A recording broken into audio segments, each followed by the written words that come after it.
Coucou tout le monde, c'est Letty, bienvenue dans la vidéo du mercredi pour Tout en colle. Je vous propose aujourd'hui la réalisation d'un projet déco avec la box du mois d'avril de Tout en colle ainsi que le kit Mes jolies découpes. Je commence par utiliser 2 feuilles du papier Maya de votre box. Je fais un repère sur le bord de 29,7 sur une des 2 feuilles à 1 cm de large, tout simplement pour faire une patte de collage sur toute la longueur et ainsi pouvoir assembler les 2 feuilles.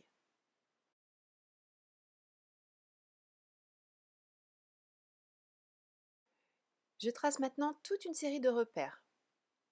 Je commence par faire une marque à 2, puis 4, 6 et 8 cm. Ensuite un espace de 14 cm et à nouveau des marques espacées de 2, 1, 2, 3 et 4 marques à 2 cm les unes des autres, et exactement la même chose en face. Pour vous simplifier les choses, je vous ai réalisé un schéma de pliage et de découpage qui se trouve dans l'article du blog. Et dans cet article, vous allez également retrouver les liens vers tout ce que j'ai utilisé dans cette réalisation. Dans l'autre sens, la même chose, 2 cm d'écart entre chaque marque, 14, puis à nouveau 2 cm. Mais je vous le rappelle, vous allez trouver tous les détails dans l'article du blog. D'ailleurs, le lien vers cet article est tout simplement sous cette vidéo.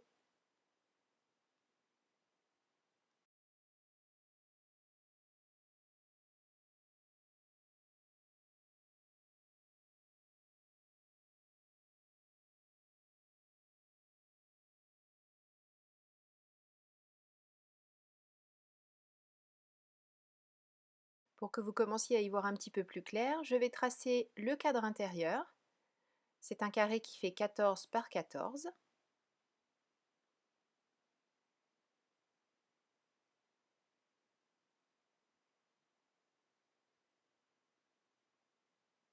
Voilà, c'est ce carré-là dans lequel on va faire ensuite les décos.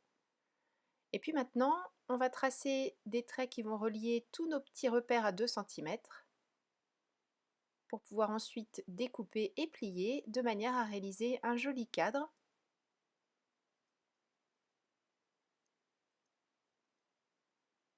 Donc ici, je fais des longueurs de 14 cm tous les 2 cm, ça vous l'aviez compris. Donc on a 4 languettes de 2 par 14 de chaque côté de notre carré. Et de l'autre côté, c'est un petit peu différent.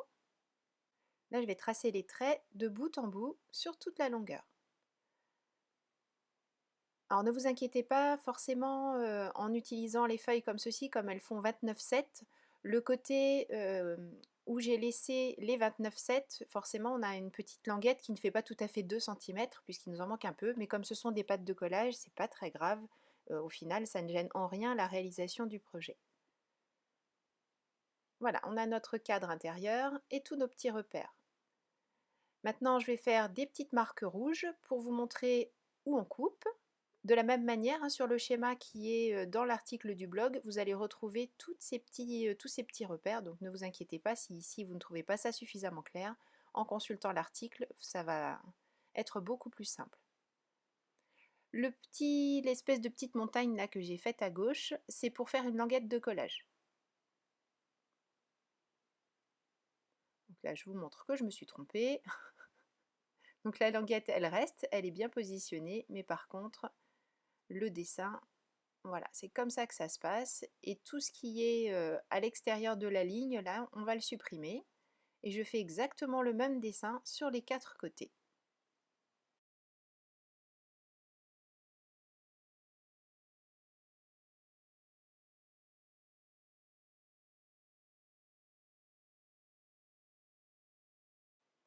Une fois que tout est marqué, je vous montre le découpage. Je suis bien mes traits en essayant d'être le plus propre possible, hein, puisque à la fin, le cadre, la beauté du cadre dépend de la qualité de votre découpage. Moi, je le fais au ciseau pour que ce soit plus facile à la caméra, mais vous pouvez bien sûr utiliser un cutter, un réglé. Et j'enlève exactement la même partie sur les 4 côtés. Après avoir tracé et découpé, maintenant on va plier. Tous les petits traits restants, ce sont des traits qu'il faut plier.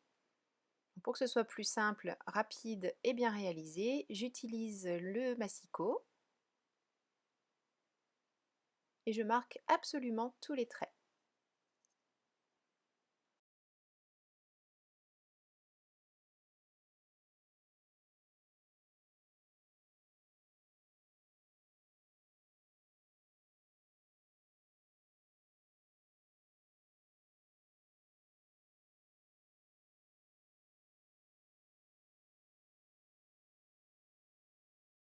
Je vous montre rapidement ce que ça va donner quand on aura décoré. Donc je plie tout. Voilà, le but du jeu, c'est de faire entrer les petites languettes là sur les côtés et de faire passer ce morceau carré sous les angles. Voilà, et de cette manière, on aura une boîte parfaitement fermée.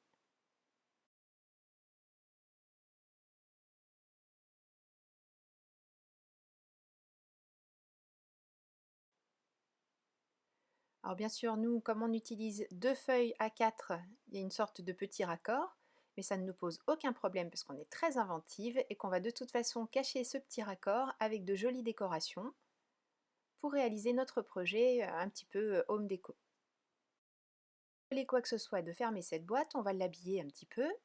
J'ai pris le papier parchemin qui est dans votre box et j'ai coupé un carré de 14 par 14 de ce joli papier parchemin. Et finalement, j'en veux plus. Non, je plaisante. Je fais plein de petites marques dedans en le froissant. Si vous voulez froisser trop vos papiers, vous pouvez éventuellement leur donner un petit coup de fer à repasser. Et pour mettre en valeur ces jolis reliefs, je vais utiliser mon encre Distress Vintage Photo et la passer tout doucement sur le dessus du papier. Il ne s'agit pas de le faire devenir complètement marron, mais juste de faire ressortir les petites pliures. De cette manière, je vais donner du relief au fond, tout en gardant la beauté originelle du papier parchemin et en mettant en valeur toutes les petites pliures que l'on a réalisées en froissant le papier.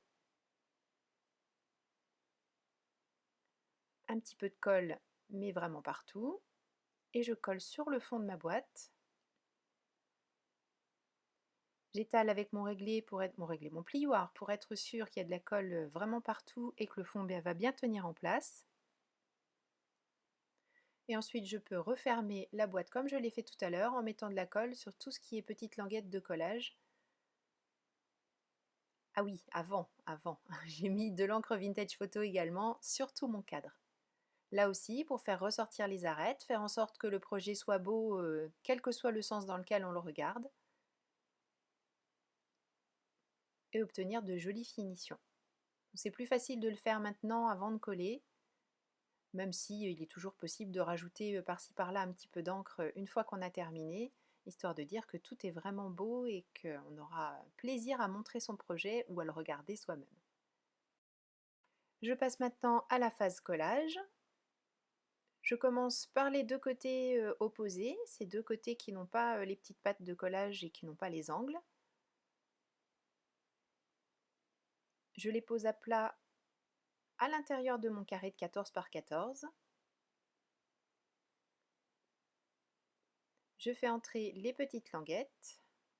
Donc, je ne mets pas de colle sur ces languettes tout simplement parce que j'aurai un petit peu de difficulté de toute façon à aller les appliquer.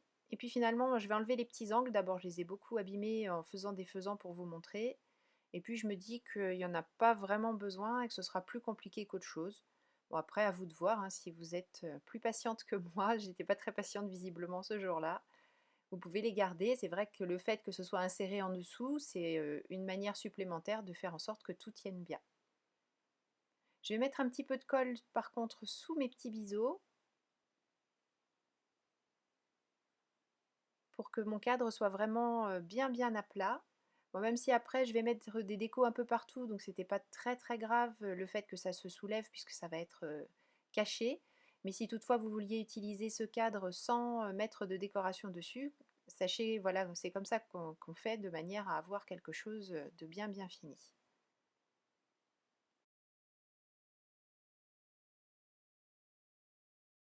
Je commence à habiller ce cadre. J'ai choisi un des papiers de la collection. Alors, il n'y a que l'embarras du choix. Vraiment, cette collection est superbe. Donc voilà, il n'y a pas d'hésitation. Quel que soit le papier que vous allez choisir, de toute façon, ce sera joli. J'ai déchiré un angle. Je l'habille avec un petit peu d'encre pour rester raccord et faire en sorte que ce soit bien fini. Un petit peu de colle. et je place cet angle de papier en bas à gauche et je vais faire exactement la même chose dans le coin opposé, donc en haut à droite, en déchirant à nouveau une partie de cette même feuille de papier.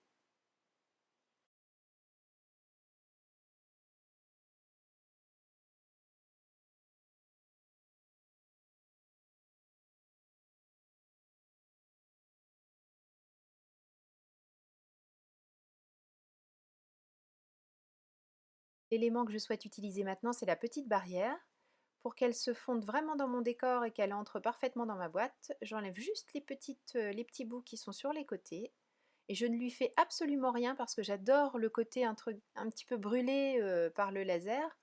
Et je vais le laisser vraiment tel quel. Et tout simplement le coller dans le fond de ma boîte pour commencer à créer mon décor.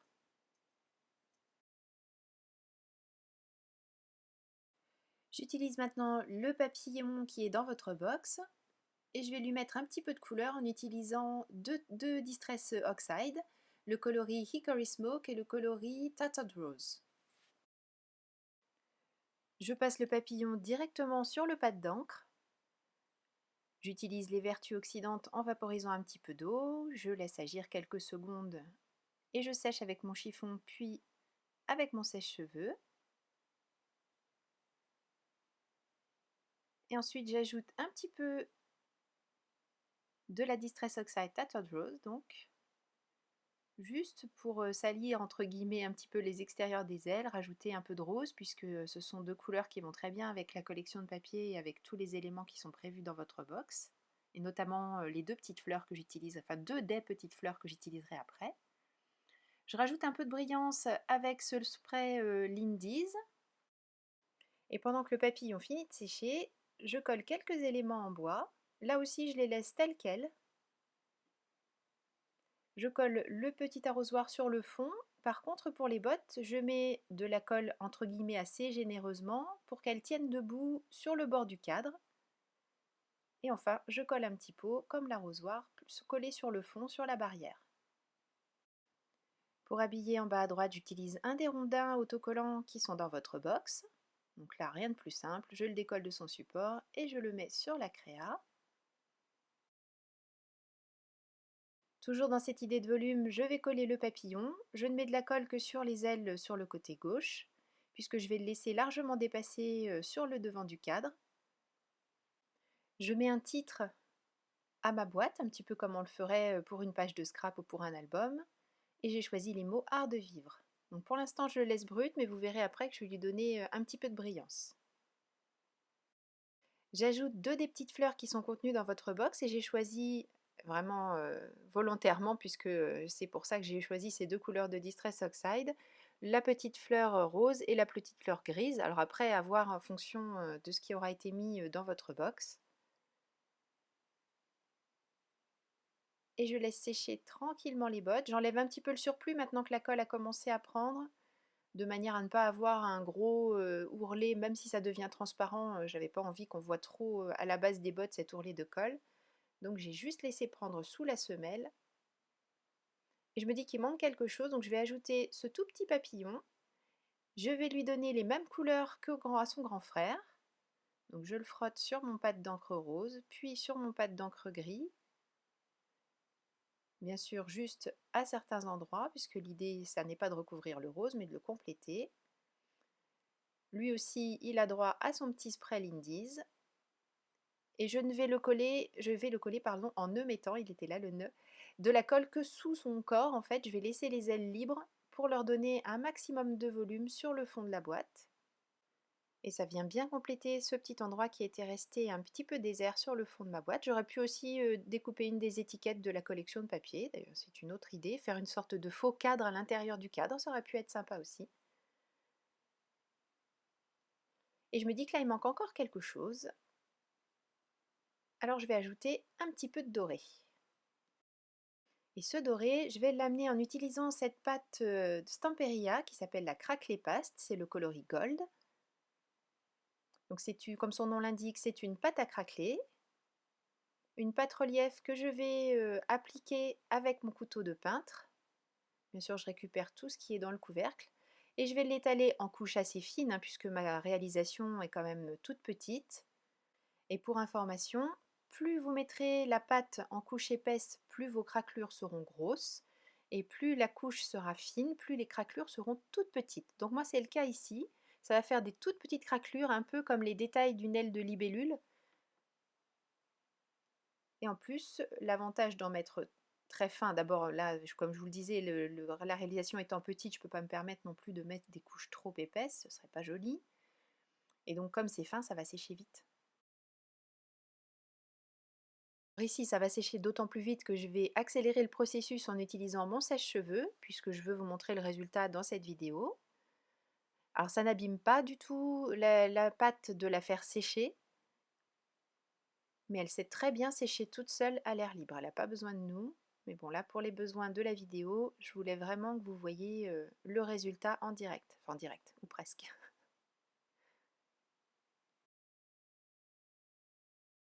Pour compléter la pâte à craqueler et faire en sorte que ce doré n'ait pas l'air d'être tombé du ciel tout seul comme ça, bizarrement, j'utilise une cire à dorer que je pose au doigt, juste pour faire ressortir quelques éléments, et notamment le petit mot art de vivre qui est en haut du cadre. De cette manière, je complète le cadre et je lui donne un air un petit peu plus vintage, un petit peu plus précieux. Bon, je vous montre le résultat une fois que tout est sec, et puis pour que vous voyez bien l'effet de la cire à dorer aussi. J'en ai mis un petit peu sur le rondin, on voit les petites craquelures dans la pâte à craqueler dorée. Donc la cire et la pâte à craqueler viennent se compléter, de cette manière-là on n'a pas l'impression que l'un ou l'autre ne soit tombé là par hasard. Et ce cadre, on peut soit le mettre au mur, bien sûr, soit le poser, ce qui est bien pratique. Et moi, j'avais envie, j'ai envie d'ailleurs, c'est pas fini, d'en faire plusieurs et de les mettre côte à côte pour faire tout un ensemble, avec différentes petites scènes à l'intérieur, mais toujours dans le même esprit. Et je pense que ça peut faire une déco plutôt sympa, en variant aussi, alors pas forcément en alignant les cadres, et puis en variant les différentes tailles, ça peut être assez chouette. Pour la deuxième réalisation, je vous montre juste le projet une fois fini. Bon, il n'y a rien de très sorcier. J'ai pris une plaque de carton de récup, j'ai mouillé à certains endroits pour enlever juste la couche supérieure et faire apparaître les petites alvéoles comme vous le voyez ici, mais pas partout, hein, juste à certains endroits. J'ai vaporisé ensuite généreusement deux couleurs de spray Lindy's, le spray chocolat et le spray crème brûlée. De cette manière, j'obtiens un fond irisé mais très doux, et puis surtout les couleurs sont parfaitement en accord avec la collection de papier.